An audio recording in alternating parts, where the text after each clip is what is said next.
Every pastor feels that pang when a new face shows up. Seems interested, but then they just disappear. Today, we're diving into something called the Visitor to Member Blueprint. It's this really insightful guide, basically, for faithfully nurturing every single person God sends your way, making sure nobody slips through the cracks. Right. And what really jumps out, I think, is where it starts. It's not with some slick process. Yeah. The foundation is start with prayer, not process.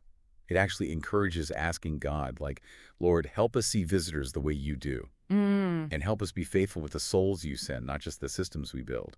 It really frames faithfulness over, just quick growth hacks. That's huge. So you can almost picture it, right? Your next leadership meeting. Yeah. Instead of jumping straight into a task list for follow-up, you start with real earnest prayer about the visitors.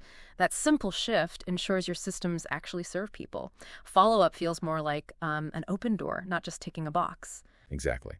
And then, once that heart attitude is set, the blueprint gets practical. It lays out pillar 1, hub your church website as the front door. And it nails a common problem.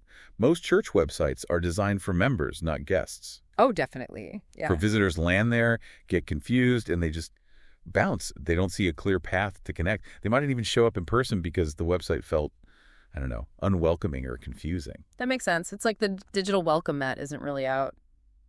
So, okay, how do we fix that?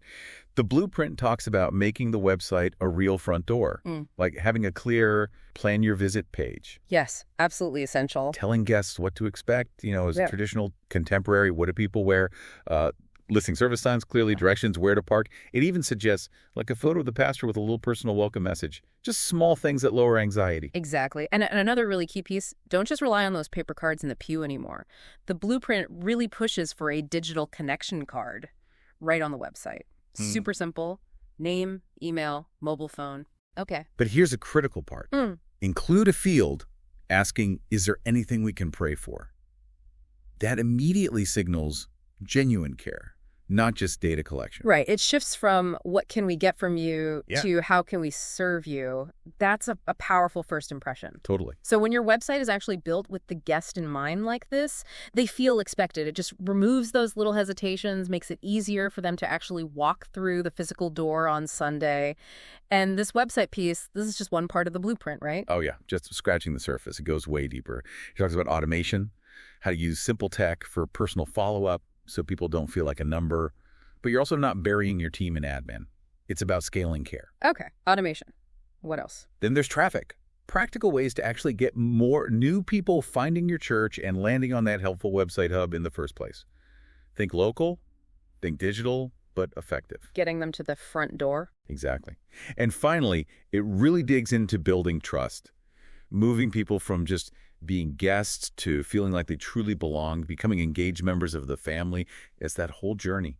This sounds incredibly practical. So if you're listening and you're ready to put a system like this in place, one that really helps you nurture every visitor, we actually want to invite you to a free one-on-one church growth consultation. No obligation. Just a chance for us to help you figure out where your church is right now and map out some tailored next steps based on this blueprint thinking. Yeah, look, you probably don't need a massive budget or some trendy rebrand. Often it's just about being faithful, really faithful with the people God is already bringing your way. Keep leading well. We'll see you next time.